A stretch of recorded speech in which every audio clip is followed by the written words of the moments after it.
Well, congratulations. How are you feeling? Fantastic. Who am I looking at? Over here. I got you. I should be the only one in here that's a woman. But, Okay. so can you just talk to me about that fight? What was the feeling like in there? Was it great to be back?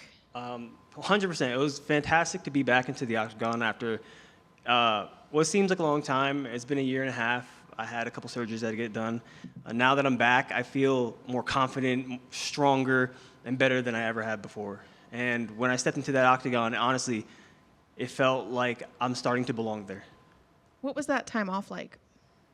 Eye-opening. I had a lot of mental therapy while I was doing it with Micah, and love Micah. He coached me through a lot of things that I use every single day throughout my whole life, and it's given me a better insight on life because I'm not focused on anything but moments, like individual sections of my life. So it's really, really beneficial to me. Had you anticipated the fight going the way that it did? No, I anticipated beating him up, knocking him out. When he fell with the first punch, I thought, like, there you go, there it is. I knew that he would crumble when I hit him because I saw in every one of his fights that when he gets touched, he cowers, he gets scared, he handcuffs himself, he gets rocked, and I know how hard I hit. So I thought when I landed that was it. He fell to the ground, and I was like, oh, it's over. But then he started moving, and I was like, and I grabbed him real quick. So besides that, was there anything about him that surprised you in there? Maybe, was he a harder hitter or less? No. So I'm going to be very honest. What surprised me is that in his fights, he's hurt people with body kicks. But when he kicked me to the body, I felt nothing. Like, not even a tickle, nothing. So I feel like he didn't have anything to offer to me.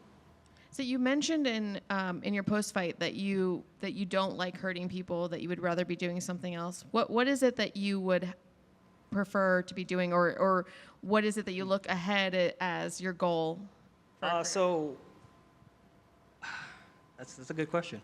I think after, like, say this is all said and done, that would be what I focused on. I think the gaming industry, and I know this is weird, but the gaming industry has more money than movies and music combined, and that's insane. So I love to game because it allows me to engage with my fans and be like, we're playing something personal and fun and engaging together, and I love talking to people. So I would probably like to start my own podcast, do a little gaming kick partner, and then teach. I like teaching. But I want to teach advanced people. People that suck need to stay away from me. I'm not trying to teach beginner stuff. So before you got back here, we all guessed what your answer would be, and 2 of us got it right. Oh. Who follows me as a gamer then? Well, Jake picked Hey. gamer. I said teacher, so you said both. Okay.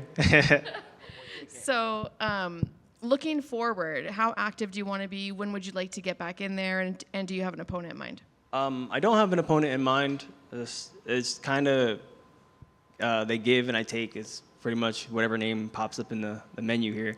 I would like to fight 2 more times at least, summer and winter. That's it, really. I don't care who it is. Days go by, someone's name will pop up, and I'll just fight them. Do you have a location in mind? A lot of fighters are eager to fight outside of Vegas, outside of the Apex. Does that? As long as I'm not paying double taxes, I'm chilling. Awesome, thank you. Congrats on the big win. I don't know if you guys got to talk about it backstage or saw the graphic, but you are now tied with Renato Moicano with the 4-fight win streaks. Oh, snap. Moicano! That's amazing. That's awesome. That's an amazing, absolutely right. That's a fantastic way to come back. And that's just what they said, October 2022, to return and really put people on notice, tie him with that 4-fight win streak, and also get a finish. I mean, how much better could you have returned? You can't. I mean, unless that cross knocked him out and it was like a walk-off knockout. That would have been the only way this gets better. I know that Philly Fresh was calling, he tweeted that you're about to, just finish him. Not in those exact words. But how, you know, I know you're itching to get it back in there. You're excited. You know, you might even have the butterflies again. And when you dropped them in the first, how hard was it to stay composed and not go crazy with the finish? So I'm not an amateur, and when I drop somebody, I'm all about composure. I need to know how and where to pick my shots and how to finish you. And if you rock somebody and you start flurrying, if they were not as rocked as you thought, you're gonna get knocked out. You're gonna get countered and knocked out. So when I dropped him to the floor, I did notice he wasn't knocked out when I started to approach him. So instead of me trying to like swing like crazy, I just gathered myself and gained a dominant position. Absolutely. Let me circle back to what you mentioned earlier with Amy, this mental aspect, because this is crucial, this is key, but it's not something we hear as much as we would like to hear from fighters.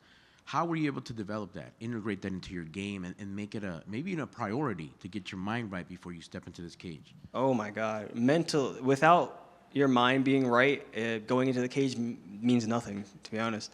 And we're all UFC fighters. We all have access to Micah, and Micah has been my mental therapist for years to come now. He has changed my game 100%. He's the one that made me get confidence in myself, and now I'm ready to, start this climb. That's awesome, man. Thank you for sharing that. Now, I mean, putting it all together is an understatement, because now you did those surgeries and you healed up. I mean, your body needed it clearly, but how good was that for you to be like, okay, maybe this is part of the plan to where I need to step away for a little bit, because there's a couple things I need to get lined up properly before you. Yeah, I am a firm believer in the universe working as it should, when it should. And I know that some people's careers skyrocket into oblivion, and some, are really slow, like mine. Mine's really slow, but I'm on a good path. I'm still young, I feel great, and I have a lot of time to solidify myself as one of the greats. For sure, my man, and good luck on that goal. I hope you achieve it. Speaking of one of the greatest, Max Holloway has a big following on the gamer side. I know y'all about to. No, we talk all the time. How awesome is that, right? You have a colleague right there, same weight class right now, because he's going at 55 at 300. That you have someone right there to kind of be like, all right, let me get this little lane going. Let me piggyback off of that success, do my thing. Did you see the video we made with Mark Zuckerberg? Me, Max Holloway, and Mark Zuckerberg? That's crazy. Yeah, it's insane. So, Max streams on Kick. I just moved over to Kick. I jump in his stream all the time. He recognizes me and acknowledges me as a great fighter, and, hopefully we can get in some games and grow together on Kick. Man, with somebody like that, Phil, the sky's the limit. It truly is. Yes, sir. Congrats on the win, on the finish, and welcome back. Thank you so much. Mike, right here. Just two quick questions. Yeah. What's your favorite game, and what game are you currently playing right now? Oh, man. The favorite game have to be relative, like right now? I like The Last of Us, but the game that got me into, the game that saved my life was Halo. Okay. And what am I playing right now? A little mixture of everything, but come on, it's Helldivers for democracy. Yes, sir. How did it? You good? No, now we're fighting over who gets to ask. Chris, how you said that game saved your life. Can you elaborate what you mean by that? Yeah. So when I grew up as a kid, I'm from upstate New York, and as you can probably guess, there's not a lot of black people. So I got picked on a lot, and I was also really small, like a tiny child. So I got stuffed in lockers, called names, picked up. I got picked up and put in the basketball. Bro, I got picked on, and a lot of times I would find myself in the bathroom, trying to inflict pain on myself. I would take a rubber band with toothpicks and shoot them into my leg. That could cause me pain. I didn't have friends. I really didn't. And what saved my life was after school, I would go home. I would turn on the Xbox that I was gifted from my mom. It was amazing. She worked hard to get it. And I got Halo. And I've met friends. I met friends in the area. I met friends across the globe. And every day, the only thing that made me want to keep going was to jump on Halo and play with my friends. Have you shared that story before? I think one time.